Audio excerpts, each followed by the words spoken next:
Sa ibang balita mga kabrigada, puspusa na ang paghahanda para sa gaganaping traslasyon ng Poong Jesus Nazareno ngayong 2025. Ayon kay Reverend Father Robert Arellano, ang siyang tagapagsalita ng Nazareno 2025, Agosto pa lamang noong nakaraang taon, naglatag na sila ng mga gawain para sa selebrasyon nito ngayong taon.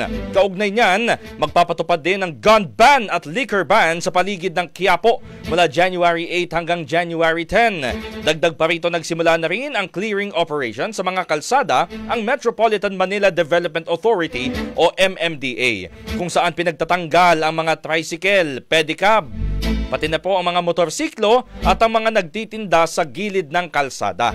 Sa kasalukuyan, nakikipag-ugnayan na rin sila sa mga ahensya ng gobyerno na kanilang makakatuwang sa gaganaping aktibidad sa kapistahan ng Poong Jesus Nazareno. Brigada Balita Nationwide.